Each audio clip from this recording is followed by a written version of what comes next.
This is Dan Rogers, your host on We the People Town Square, coming to you from the center of the universe, the high plains of Texas, near the headwaters of the Prairie Dog Town Fork of the Red River. Today is February the 8th of 2024, and today we're here with James Matlock, who's running for the Railroad Commission. James, welcome. Thank you for having me. Let's tell the primary voters of Texas a little about who you are and why you decided to run for Railroad Commissioner. Well, I'm a former Marine. I grew up in a small town in East Texas, joined the Marine Corps after graduating high school, got out, moved back to East Texas, so lifelong Texan. And I started a family, got involved in oil and gas in 2005. First thing I noticed was the amount of waste in the industry. And a lot of that waste could be repurposed, in my opinion. I had good mentors when I first got started. They were repurposing some of the waste, and, it hasn't caught on industry-wide. One of the biggest things I keep hearing is we do things this way because that's the way it's always been done. It's time to change that mindset, and that's why I'm running. So what type of waste are we talking about? The produced water is one of the more prevalent wastes that we could change, and we produce an average of 588 million gallons a day. It takes roughly 9 million gallons to frack a well per stage. And when we contaminate the water that we used, it goes into the ground, into a zone not capable of production, never comes back up. The water that they use for the frack jobs is out of our lakes, rivers, aquifers where we get our drinking water. So, there's technology that would clean up the water that's being produced to where they could reuse it for frack purposes, or in some cases, it could be cleaned up enough to use for irrigation to protect our food supply. On the corn, soybean, wheat, you name it, we could use that water to fight the drought seasons. And then you have flare gas. That could be turned into electricity, other fuels, other hydrocarbons that we're not currently utilizing. In fact, most of the products that would be derived from capturing flare gas, the U.S. is currently importing from China. And, by doing that, it would increase our revenue here in Texas and the United States. What would the cost of capturing that flare gas or repurposing that water be too expensive? Is it an economic issue? To repurpose the water, it's not as expensive as some make it out to be. It's just, they'd rather inject it into the ground. It's easier to inject. Just get rid of it. Just get rid of it, forget it. Well, if you inject that back in the ground, oil and water don't mix, right? No. So won't that water naturally separate over time? Well, the thing about the injection wells, majority of them are disposing into a zone that has no oil or gas in it. Mm-hmm. Now, there are some that are injecting water into the ground called a water flood program, where they're using the water to help lift the oil and gas out and bring it to the surface. I'm not against that, but when we're just injecting it into the ground, we're putting pressure where pressure's not supposed to be in those zones. It's not natural. Yes. So, we could find other ways to use that water. So your big deal is to conserve all the resources that we can. I think we should, if we produce it, we should use every bit of it. But shouldn't that be left up to the producer, not the state, to regulate that? The state could step in and, say that we have to do something different, give them options, maybe a tax incentive, if you will, which I'm willing to work with Congress to establish those incentives. Currently, the Railroad Commission has already said that, they're going to ban the deep water injections. So where are we going to go with that water? Well, transportation becomes the problem, right? Yes. Well, a lot of it's done by pipeline, but, we could continue to use the saltwater disposals because even though we're repurposing the water, we're still going to have a small percentage of the water we're going to have to inject into the ground anyway. So the saltwater disposals would be where it would be recycled and then shipped back out, whether it's for frac jobs or, excuse me, irrigation purposes, things like that. So could you flood an area with that water and just let it evaporate? You could with the, once it's cleaned up, you could. Now, a lot of people think the oil is the bad part in oil and gas production. Actually, it's the produced water. It has a salinity usually 3 times heavier than the Dead Sea. And that's what causes environmental issues where it's not... because of all the minerals. Yes, all the salts and everything that's in the water. So it's not the water, it's the mineral. It's what the water holds. Yes. Yeah. My thought is, well, it should evaporate out the water and leave the minerals. Yes. Now, if you leave, there are some places that are currently doing that in Louisiana, Oklahoma, and a few in Texas. So why did you decide to run for the Railroad Commission? Well, I was independent consultant with a couple of different companies, and part of that was dealing with the Railroad Commission. In doing so, there were issues that were coming up not only on my side, but other people were having the same issues I was. We always vented each other, tried to figure out, what the Railroad Commission was trying to accomplish, and we never could get direct answers for the issues we had. So, we had some companies that were doing similar projects to what we were. They were getting rubber stamp approval where we were getting denied, and it seems like they're not looking at the individual permits. They're looking at who's sending in the permits. So, that's one of the main reasons that I'm running, and, trying to work within the commission to get some of these recycle, repurpose projects up and going. It fell on deaf ears. So basically we have a bureaucracy that is picking winners and losers. Yes. And not treating everybody equally. Yes. Well, that's always a problem. That's a problem with all government. It is. Because so it depends on who gives the most money to their campaigns, right? And they seem to get special treatment. Yes, sir. Yeah. Well, that's not honorable, is it? No. My thing is, if you're in charge of regulating anything as an elected official and you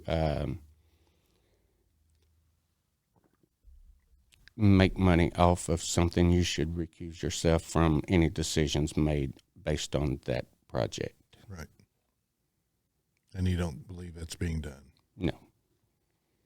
So it's irritated you, so you've thrown your hat in the ring and said, I'm going to fix it. Yes, sir. I heard several times, we can't endorse your business from the commission. And I'm filing for permits. I'm not asking for a letter of endorsement, a letter of approval. I'm asking for a permit to make money for this business. And they kept telling me, we can't endorse your business. and I finally got irritated one day, and I told them, look, that whole mindset within the commission is going to change, because as of tomorrow, my name's going on the ballot. And that's what happened. Well, that's what we're supposed to do. Yes, sir. In a republic. Well, what do you know anything about? What I'm not sure what the regulation or what it's called, but apparently there's a big issue here in the Panhandle with the Biden administration coming down, and they're going to regulate methane. Yes. Are you familiar with that? Yes, through the EPA. Right. And so it's my understanding, any wells they deem marginal, they're going to put all these regulations and start fining them. Can you explain a little bit about that? Well, I know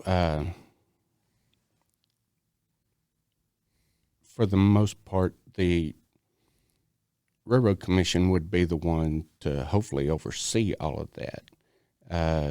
But, So you think the Railroad Commission will stand up to the EPA and tell them to stay out of Texas? That's part of the reason I'm running, because we don't need the EPA here in Texas. Yeah. We need to keep it state managed, state regulated through the Railroad Commission. And, if we allow the EPA a toehold, then they're going to get a foothold, then they're going to come in and take over the entire energy sector within Texas. Well, that's what they want to do. They want to control everything. Yes. And to me, they don't have any jurisdiction here. I agree, and I'm here to put up a fight against the EPA on their involvement in our energy sector. Well, I think most of the voters are very pleased to see our governor standing up to the federal government on the border. Yes, sir. And wish that had been done a long time ago. It should have been. How do you stand up to the EPA? Well, if we were able to stop the flare gas and, do things like that, that's what the EPA is looking for, is vent gas, flare gas. There's technologies out there that would allow operators and midstream companies to reduce or eliminate their emissions, but they're not widely used. So if we were able to kind of promote from within the commission, look, we've got to do something, or the EPA will step in, then, we could see a difference there. And, it's going to take some changes and, some rule changes to make it happen. And maybe a few legislative sessions, but, we'll get there. So you think you can do it through showing the people of Texas that and that you're doing all that we can to regenerate the water and recycle everything so that the EPA will look the other way? Yes. We're going to have to make a few changes within our own governmental body here in Texas to keep the EPA at bay. And, the operators are going to have to make some changes, or the EPA is going to step in and start regulating. See, I just don't understand how the EPA can have any power whatsoever over anything in any state. I don't get that out of the Constitution. It's a bureaucracy. Yes. It's an agency. An NGO. They're not elected. They have no power except what you allow them to take. Exactly. So just tell them to get lost. Yes, sir. Why can't we just do that? Ultimately, we could, and, it would end up with a battle between federal government, state government on a different front other than just the border. And, we do need to. But if every state in the union would stand up and exert their state rights and stop this federal overreach, it would solve a lot of problems. Yes. And save the taxpayers a lot of money. Now, with the amount of support we've built for Texas along the southern border. 26 states have joined our fight to secure the border. We're almost to the point of having enough to call a Article 5. So we should be able to get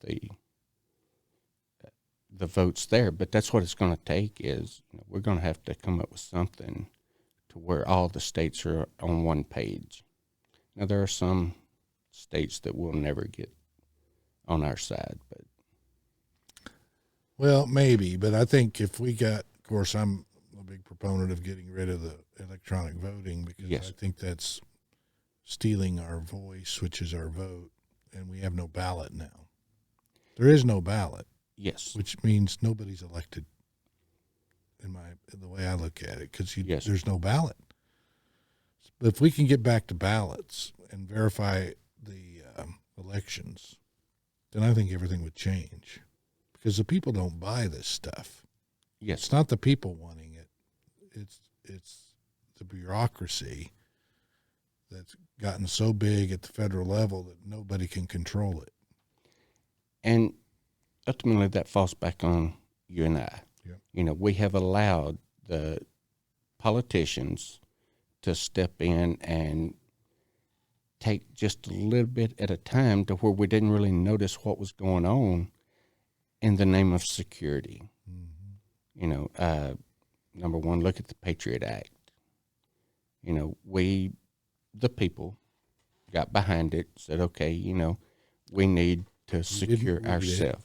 Yes. We allowed our politicians to get by with it, and we didn't hold our elected officials accountable. Yeah, exactly. And ask them the right questions and unelect them when we had the chance. Yes. And you can't give away, you can't trade freedom and liberty for security. No. Otherwise, you have neither. You'll end up with nothing. That's right. And that's kind of where we're headed, I think. If we don't take hold in 24, we are headed down a very slippery slope. Well, with what Texas did with the Criminal Court of Appeals opinion with not allowing the Attorney General to prosecute election fraud, anybody can commit election fraud in the state of Texas, and there's nobody to prosecute. Yes. That's scary. Anytime you have a criminal activity going on like that, and somebody says, well, wait, we're not going to look at it, turn a blind eye, there's an issue. That's right. They have it set up to take the election. Yes. So it worries me. But, we don't necessarily have to have it's my understanding, we don't need, constitutionally, there's no requirement for a popular vote for president. As a matter of fact, it's my understanding the first few elections we had was not by popular vote. That mm-hmm. came later. Mm-hmm. That it was the legislatures or the party. And it's in Texas, the party chooses our presidential electors, mm-hmm. right? We are electing representatives through the party. That at our convention, we elect the electors to yes. choose the president. And they don't have to go with the popular vote if they don't want to. Or if they find out something between the election and the time to choose the president that nobody knew about. So it's really those electors that we choose that are choosing the president. So you don't have to have a popular vote. Maybe that's what we need to get back to, because I think the popular vote is suspect. People don't have confidence in it. I'm not saying there's fraud, but because people believe that there's a problem and they have no ballot, people aren't voting. And because they don't have confidence in the system. We just need a system that the voters can have confidence in, whatever that is. That I've heard for years they wanted to get rid of the Electoral College. Oh, no, you don't want to do that. And, we can't afford to get rid of the Electoral College because, that's what gives every person, every district voice in who becomes president. And, so we've got to maintain that. We do need paper ballots, voter ID. You should have to have an ID in order to vote. The absentee ballots, there's very few scenarios where, somebody should have absentee. Yeah. Not every person in a district or state should receive a ballot in the mail. Well, there's no chain of custody. Exactly. And, the military uses their own courier system. People say, oh, well, you have to have that because what about the military? They have their own courier system. Yes, sir. That does not go in the mail. There's a chain of custody. In the mail, there's no chain of custody. We know how they're doing it. I've got an article on my private network, We the People Town Square, where this guy in the mob says, here's how we do it. We can control any election in the United States with absentee ballots. Mm-hmm. I believe it. And it's these NGOs that everybody thinks wonderful, whether they're homeless advocates or I won't mention some of them that people will know that think that they're wonderful, but they're the ones paying these people for their ballots and they're putting in a different ballot. And college students, I've heard cases where they're getting upwards of $200 for their ballot. Mm-hmm. They're paying big money for these ballots and they're intercepting them. They take them home, steam them open, stick in their ballot, seal it up, back in the mail, and nobody knows. Yes. To me, the worst thing of all is the absentee ballots. So all those people think it's a great idea and you get your ballot. You have no way of knowing if you receive it. You can fill it out, put it in the envelope, send it back. You have no idea if the ballot that got back is yours. Mm-hmm. What kind of a system is that? There should be some kind of a scannable barcode if you're going to send out absentees. You shouldn't send out absentees. If you're going to be out of town, you should go into your EA's office, fill out the ballot, and they drop it in the box, and on election night they count it. Yes. Sign an affidavit as to why you can't be there. Mm-hmm. And if they find out you lied, you should go to prison. Yes, sir. It would be easy for somebody. You won't have very many people doing absentee. Yes, sir. It'd be easy for somebody to move from one district to another and get absentee from both. And I find it interesting that all these, what about the invalid? Well, how is she crawling out to the mailbox and requesting an application, crawl back to her invalid state, mm-hmm. or he then receives the ballot, crawls back out to the mailbox, crawls to her table, fills it out, crawls to the post office to get a stamp, puts it all back in the mail, and then goes back to being an invalid. How's that happen?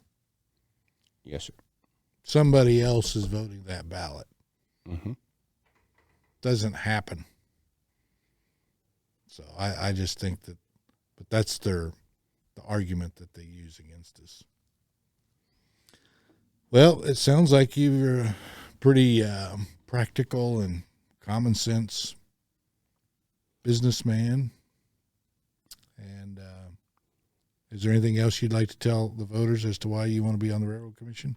Well, after I threw my name out there, I had several current and former employees of the Railroad Commission reach out to me, give me some insight on things that they didn't think should be going on. We're taking federal dollars to plug these orphan wells. The amount we're spending on each well is astronomical. In many cases, 4 or 5 times more than the average P&A on a well. Now, what does P&A mean? Plug and abandon. Plug and abandon. And, another employee reached out. He had worked on the pipeline inspection crew.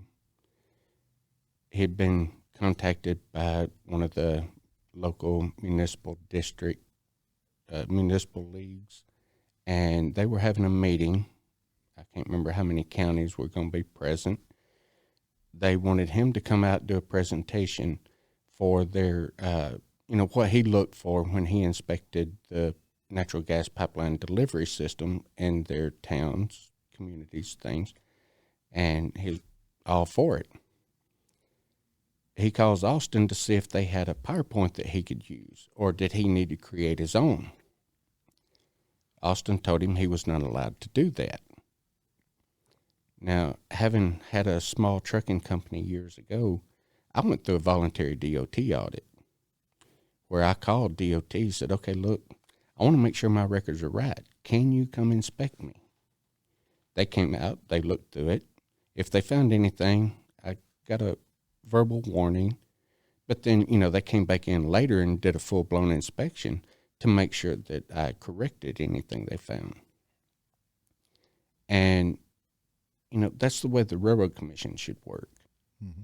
Instead of our inspectors being able to go out in the community and actually help the community make sure they're safe, the communities have to call their consultant, which is sent by the insurance company that holds their environmental hazard policy. So, we're relying on an insurance company for our safety aspects. When we have state-paid employees that know what they're looking for, know how to make sure things are done right. But our state employees can't go, and our communities are having to spend tax dollars to hire somebody from an insurance company to come out and make sure it's done right. I see a problem with that. Well, it's inefficient. Yes. And yeah, any governmental entity should be there to serve the public. Yes. Right? So they should be working with the public. You would think. Not trying to make them cost them money. Yes, sir. Yeah, that doesn't make sense. Good point. Any other issues like that you see? Those, I